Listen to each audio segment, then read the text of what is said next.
सरफरोशी की तमन्ना अब हमारे दिल में है।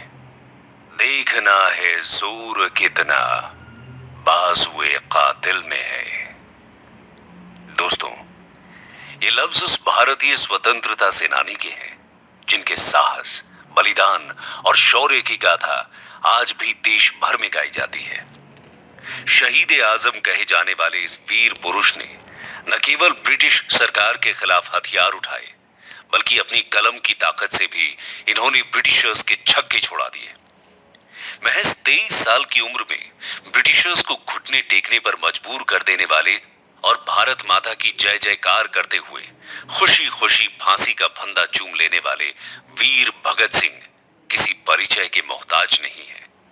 इन्होंने देश के बच्चे बच्चे में मातृभूमि के लिए प्रेम और बलिदान की भावना को जागृत करने का कार्य किया था। महान क्रांतिकारी भगत सिंह का अल्प जीवन काफी प्रेरणा देने वाला है और आज की कहानी में हम इन्हीं महान क्रांतिकारी भगत सिंह के जीवन के बारे में जानेंगे।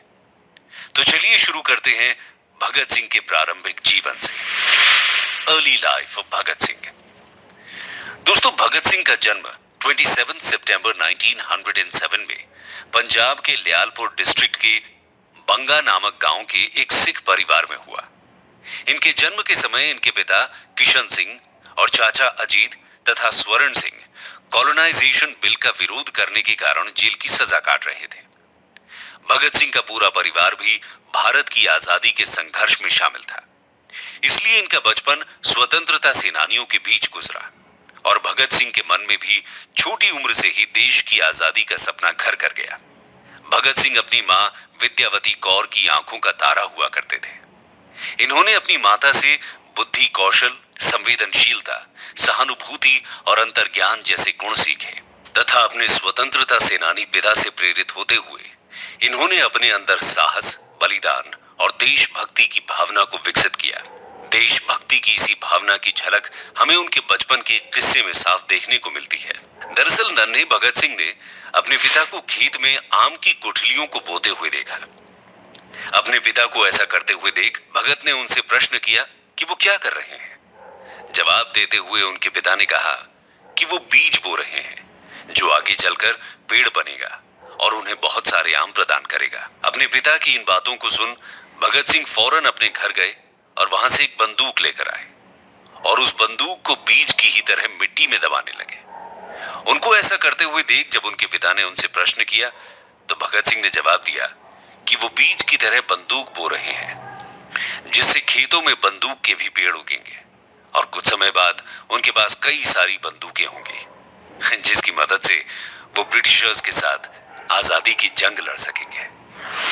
भगत सिंह की ऐसी मासूमियत और देशभक्ति की भावना देख उनके पिता का सीना गर्व से चौड़ा हो गया और उन्हें यकीन हो गया कि उनका बेटा भारतीय स्वतंत्रता आंदोलन में अपना महत्वपूर्ण योगदान देगा। इसके अलावा भगत सिंह बचपन से ही आक्रामक स्वभाव के थे और अनोखे खेल खेला करते थे। जब वो 5 साल के थे तो अपने साथियों को 2 अलग अलग ग्रुप में बांट देते थे और फिर आपस में एक दूसरे पर आक्रमण कर युद्ध का अभ्यास करते थे। इस तरह का युद्धाभ्यास भगत सिंह भारतीय स्वतंत्रता आंदोलन में भाग लेने के उद्देश्य से किया करते थे। भगत सिंह के हर काम में उनके वीर, धीर और निर्भीक होने का प्रमाण मिलता है। ये बचपन से ही हर किसी को अपनी तरफ आकर्षित कर लेते थे। जब इनकी शिक्षा दीक्षा की बारी आई तब इन्होंने लाहौर के ब्रिटिश हुकूमत के स्कूल में दाखिला लेने से साफ मना कर दिया और अपना एडमिशन दयानंद एंग्लो वैदिक स्कूल में कराया। भगत सिंह पढ़ने में काफी होशियार और तेज हुआ करते थे। इन्होंने अपनी कोर्स बुक्स के अलावा देश विदेश की कई मशहूर किताबों को अध्ययन भी किया। इनकी रुचि खासकर सोशल, पॉलिटिकल और इकोनॉमिक रिफॉर्म्स पर आधारित किताबों के प्रति हुआ करती थी। इनके अध्ययन से छोटी उम्र में ही भगत सिंह को देश विदेश के सोशो पॉलिटिकल सिनेरियो का ज्ञान हो चुका था। दोस्तों, भगत सिंह के जीवन में एक नया अध्याय तब शुरू हुआ जब 13 अप्रैल 1919 को जलियांवाला बाग हत्याकांड हुआ। इस भयानक त्रासदी से 12 वर्षीय भगत सिंह इतने आहत हुए कि वे अगले ही दिन पैदल अमृतसर की ओर चल पड़े। जलियांवाला बाग पहुंचते ही उन्होंने चारों ओर खून से लथपथ लाशों का भयानक मंजर देखा। इससे उनके अंदर ब्रिटिशर्स के खिलाफ अत्यंत क्रोध और बदले की भावना उत्पन्न हुई।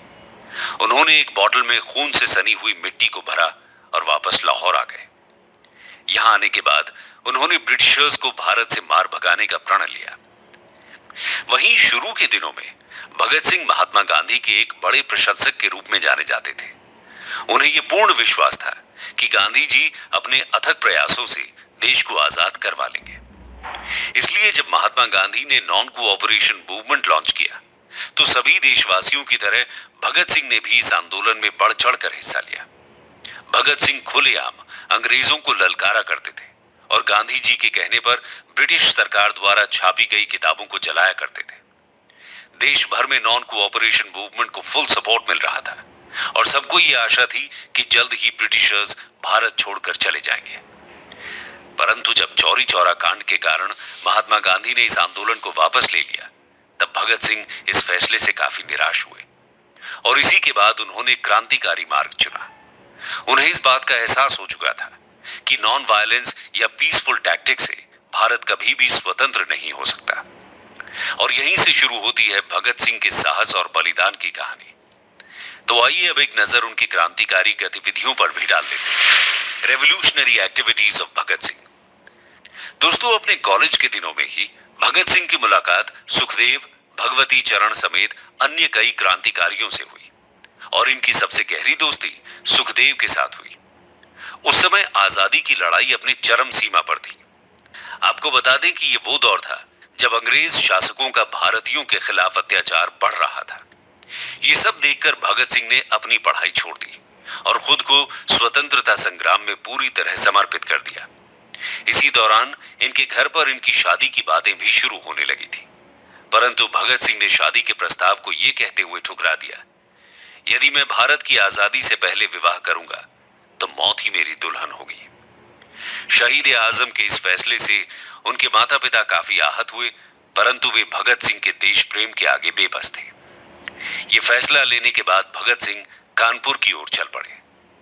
देश की आजादी के लिए भगत सिंह सभी युवाओं को जागरूक करना चाहते थे, लेकिन हर युवा तक ये संदेश पहुंचाने के लिए उन्हें किसी माध्यम की जरूरत थी।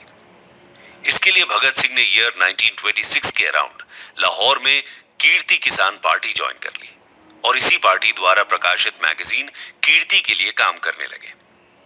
शुरुआत में भगत सिंह ने ब्रिटिशर्स के खिलाफ आक्रामक लेख लिखे और पैम्फलेट छपवाए और ज्यादा से ज्यादा लोगों को ब्रिटिशर्स के खिलाफ बगावत करने के लिए इकट्ठा करना शुरू किया। इसी दौरान भगत सिंह ने खुद की एक पार्टी का भी गठन किया। इसका नाम उन्होंने नौजवान भारत सभा रखा। इस पार्टी का उद्देश्य था वर्कर्स और युवा किसानों को इकट्ठा कर ब्रिटिशर्स के खिलाफ जंग छेड़ना। भगत सिंह का ऐसा करना ब्रिटिशर्स को रास नहीं आ रहा था और 1927 में ब्रिटिश पुलिस ने उन्हें हिरासत में ले लिया। कोर्ट में इनकी पेशी की गई और 60,000 रुपए देकर भगत सिंह के पिता ने उनकी जमानत कराई, परंतु इसके बावजूद भगत सिंह ने ब्रिटिशर्स के विरुद्ध आक्रामक लेख लिखने बंद नहीं किए। इसके बाद 1927 में काकोरी कांड को अंजाम देने वाले हिंदुस्तान रिपब्लिकन एसोसिएशन के कुछ क्रांतिकारियों को ब्रिटिशर्स द्वारा सजा सुनाई गई, जिसके तहत रामप्रसाद बिस्मिल समेत 4 लोगों को फांसी और 16 लोगों को आजीवन कारावास की सजा दी गई। इस पूरी घटना के बाद हिंदुस्तान रिपब्लिकन एसोसिएशन की नींव डगमगा गई। ऐसे में जरूरत थी फिर से इस पार्टी का नवनिर्माण करने की। इसी संदर्भ में भगत सिंह ने हिंदुस्तान रिपब्लिकन एसोसिएशन के प्रमुख चंद्रशेखर आजाद से मुलाकात की और दोनों ने मिलकर नौजवान भारत सभा और हिंदुस्तान रिपब्लिकन एसोसिएशन को मर्ज करने की योजना बनाई। इसी के तहत सितंबर 1928 में दिल्ली के फिरोज शाह कोटला मैदान में एक सीक्रेट मीटिंग की गई और दोनों पार्टीज का विलय कर दिया गया और इस नई पार्टी का नाम बड़े ही विचार विमर्श के बाद Hindustan socialist Republican association HSRA रखा गया। इसी दौरान साइमन कमीशन का भारत में आगमन हुआ और पूरे देश में इसका विरोध किया गया। लाहौर में ऐसे ही एक विरोध प्रदर्शन को लाला लाजपत राय लीड कर रहे थे। ये लोग साइमन गो बैक के नारे लगाते हुए आगे बढ़ ही रहे थे कि पुलिस ने लाठीचार्ज शुरू कर दिया। इस दौरान लाला लाजपत राय के सर पर लाठी पड़ने से वो गंभीर रूप से घायल हुए और हॉस्पिटल में उन्होंने ये कहते हुए दम तोड़ा कि उनकी मृत्यु ही ब्रिटिशर्स के ताबूत पर आखिरी कील साबित होगी। अपने गुरु लाला लाजपत राय और अन्य पार्टी मेंबर्स की मृत्यु के कारण भगत सिंह का गुस्सा 7वें आसमान पर था और वो किसी भी तरह ब्रिटिशर्स से बदला लेना चाहते थे। इसके लिए उन्होंने चंद्रशेखर आजाद, राजगुरु और कुछ अन्य क्रांतिकारियों के साथ जेम्स स्कॉट की हत्या करने की एक गुप्त योजना बनाई। बता दें कि जेम्स स्कॉट ने ही प्रदर्शनकारियों पर लाठीचार्ज का आदेश दिया था। योजना के मुताबिक जेम्स स्कॉट जिस पुलिस थाने में तैनात था, उसके पास ही भगत सिंह और उनके साथी छुप गए और स्कॉट के थाने से बाहर निकलने का इंतजार करने लगे। और जैसे ही उन्होंने एक पुलिसमैन को थाने से बाहर आते हुए देखा, उन्होंने उस पर गोलियों की बरसात कर दी और वहां से भाग खड़े हुए। परंतु इस पूरे हत्याकांड में एक बहुत बड़ी गलती हो गई थी। दरअसल उनके साथ जयगोपाल स्कॉट की सही पहचान नहीं कर पाए और उन्होंने स्कॉट की जगह लाहौर के deputy superintendent of police James Saunders की हत्या कर दी। सॉन्डर्स की हत्या की खबर पूरे भारत में आग की तरह फैल चुकी थी, जिसके बाद ब्रिटिश सरकार ने भगत सिंह और उनके साथियों को ढूंढने के लिए चारों तरफ जाल बिछा दिया था। हर जगह की पुलिस केवल उन्हें ही ढूंढने में जुट चुकी थी और यह भगत सिंह और उनके साथियों के लिए सबसे बड़ी समस्या थी। इसके लिए भी एक योजना बनाई गई। भगत सिंह ने खुद को बचाने के लिए अपने बाल और दाढ़ी कटवा दी। एक सिख होते हुए भी ऐसा करना भगत सिंह के असीमित देश प्रेम को दर्शाता है। इसके बाद भगत सिंह और राजगुरु ने स्वतंत्रता सेनानी दुर्गा भाभी से मदद मांगी। भगत सिंह एक जेंटलमैन के रूप में अंग्रेजी पोशाक और हैट लगाकर तैयार हुए। दुर्गा भाभी उनकी पत्नी बनी तथा राजगुरु एक नौकर के रूप में रेडी हुए। ये तीनों अपना भेष बदलकर लाहौर स्टेशन से कलकत्ता की ओर रवाना हुए। 1 साल तक ब्रिटिश पुलिस सरदार भगत सिंह को अरेस्ट करने में नाकामयाब रहती है, पर फिर 1929 में भगत सिंह अरेस्ट हो जाते हैं और ये गिरफ्तारी भी ब्रिटिश पुलिस की कोई सफलता नहीं होती। भगत सिंह ने तो खुद ही अपने को अरेस्ट करा लिया था। हुआ यह था कि 1929 में सेंट्रल असेंबली में 2 बिल्स पास किए जा रहे थे, ट्रेड डिस्प्यूट्स बिल और public safety bill. Trade disputes bill जहां वर्कर्स के राइट्स के अगेंस्ट था, वहीं पब्लिक सेफ्टी बिल इंडिया में सोशलिस्ट और कम्युनिस्ट की एक्टिविटीज पर लगाम लगाने के लिए लाया जा रहा था। इंडियन नेशनलिस्ट लीडर्स के विरोध के बाद भी ब्रिटिश गवर्नमेंट इन बिल्स को पास करने जा रही थी और इसीलिए भगत सिंह ने चंद्रशेखर आजाद, राजगुरु, बटुकेश्वर दत्त और सुखदेव के साथ मिलकर दिल्ली सेंट्रल असेंबली में बॉम्ब ब्लास्ट करने की योजना बनाई। परंतु इस पूरी प्रक्रिया में भगत सिंह किसी भी प्रकार का खून खराबा नहीं चाहते थे। वो केवल ब्रिटिश सरकार का ध्यान जनता की मांगों की ओर आकर्षित करना चाहते थे। इसी वजह से उन्होंने लो इंटेंसिटी बॉम्ब ब्लास्ट करने का निर्णय लिया। यह बॉम्ब किसी को मारने के लिए नहीं था, बल्कि भगत सिंह के ही शब्दों में कहें तो भैरों को सुनाने के लिए था। और फिर 8 अप्रैल 1929 को भगत सिंह बटुकेश्वर दत्त के साथ 2 लो इंटेंसिटी बॉम्ब और कुछ पैम्फलेट्स के साथ दिल्ली सेंट्रल असेंबली पहुंचे और असेंबली में घुसते ही उन्होंने खाली जगह देखकर बॉम्ब फेंक दिया। बॉम्ब काफी जोरों से फटा और पूरा असेंबली हॉल धुएं से भर गया। इसके बाद भगत सिंह ने अपने पैम्फलेट्स को हवा में उड़ा दिया, जिस पर साफ साफ और मोटे मोटे अक्षरों में लिखा हुआ था, बहरों को सुनाने के लिए धमाका जरूरी है। बता दें कि इस पूरी घटना में किसी को भी कोई क्षति नहीं पहुंची थी। हाँ, धमाका काफी तेज हुआ था, जिससे अंग्रेजों के होश उड़ गए थे। दोस्तों, अगर भगत सिंह चाहते तो धुएं का फायदा उठाकर भाग सकते थे, परंतु उन्होंने ऐसा नहीं किया, बल्कि जोर जोर से पूरे असेंबली हॉल में इंकलाब जिंदाबाद का नारा लगाना शुरू कर दिया। भगत सिंह और उनके साथी वहां से भागने की कोशिश नहीं करते, बल्कि खुद को अरेस्ट करा लेते हैं। ये उनके प्लान का हिस्सा था। वो चाहते थे कि कोर्ट में ट्रायल्स की मदद से वो अपनी आइडियोलॉजी को सभी तक पहुंचा सकें। अरेस्ट करने के बाद ब्रिटिश गवर्नमेंट भगत सिंह के अगेंस्ट 2 केस चलाती है, असेंबली बॉम्ब केस और Lahore conspiracy case. Lahore conspiracy case Saunders के मर्डर के लिए था। आइए अब जानते हैं कि गिरफ्तारी के बाद वीर भगत सिंह के साथ क्या क्या हुआ। Last moments of Bhagat Singh. दोस्तों, भगत सिंह ने जेल में भी अंग्रेजों के खिलाफ संघर्ष जारी रखा। उन्होंने जेल में अंग्रेजी कैदियों और भारतीय कैदियों के बीच होने वाले भेदभाव और उनके साथ हो रहे बुरे व्यवहार के खिलाफ आवाज उठाई। इसके साथ ही उन्होंने जेल में पॉलिटिकल प्रिजनर्स के लिए उचित सुविधाएं देने की मांग की थी। इसके लिए भगत सिंह और उनके साथियों ने जेल में 64 दिन की भूख हड़ताल कर दी। इस हड़ताल से अंग्रेजी अफसर घबराने लगे, क्योंकि इतने लंबे समय तक जल और अन्न का त्याग करते हुए भी भगत सिंह का जोश, उत्साह और देश प्रेम बरकरार था। भगत सिंह जेल में रहकर भी आजाद था। उन्होंने अपनी तमाम क्रांतिकारी गतिविधियों से जेल में रहते हुए भी ब्रिटिश पुलिस के नाक में दम कर रखा था। उन्होंने जेल के अंदर कैदियों को एकजुट कर आंदोलन तो किया ही, साथ ही जेल के बाहर अपने साथी युवाओं को जागृत करने के लिए लेख भी लिखे। इन लेखों के माध्यम से वे युवाओं को भारतीय स्वतंत्रता संग्राम में हिस्सा लेने के लिए प्रेरित करते थे। जेल में रहकर भगत सिंह ने दोबारा किताबें पढ़ना भी शुरू किया और 2 साल में उन्होंने कम से कम 300 किताबें पढ़ डाली। इस बीच 7 अक्टूबर 1930 को सॉन्डर्स मर्डर केस के तहत भगत सिंह, सुखदेव तथा राजगुरु को फांसी की सजा सुनाई गई और 24 मार्च 1931 को इन्हें फांसी देने का निर्णय लिया गया। ब्रिटिश सरकार के इस निर्णय से पूरे भारत में शोक की लहर दौड़ गई और भारत के कोने कोने में भगत सिंह की रिहाई के लिए लोग प्रदर्शन करने लगे। बात अगर भगत सिंह की करें तो उन्हें फांसी की सजा का कोई डर नहीं था। उनके चेहरे की मुस्कान और हृदय का देश प्रेम अभी भी बरकरार था, बल्कि अब वो और भी ज्यादा जोशीले हो चुके थे। देशभक्ति की उनकी भावना और भी बढ़ चुकी थी। वो खुशी खुशी अपने प्राण देश की आजादी के लिए भारत माता के आंचल में न्यौछावर करने के लिए तैयार थे। परंतु भारतीयों को इनकी फांसी की सजा मंजूर नहीं थी। देश भर में हाहाकार मच चुका था। जैसे जैसे 24 तारीख नजदीक आ रही थी, लोगों का प्रदर्शन एक भयंकर त्रासदी का रूप धारण करने लगा था। जगह जगह दंगे होने लगे।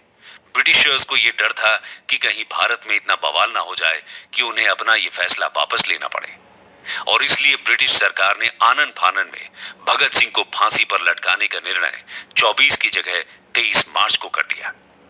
दोस्तों, फांसी के कुछ दिनों पहले जब जेल अधिकारियों ने भगत सिंह से उनकी आखिरी इच्छा पूछी, तो उन्होंने लेनिन की ऑटोबायोग्राफी पढ़ने की इच्छा जाहिर की। उनकी इस डिमांड को ब्रिटिशर्स द्वारा मान लिया गया।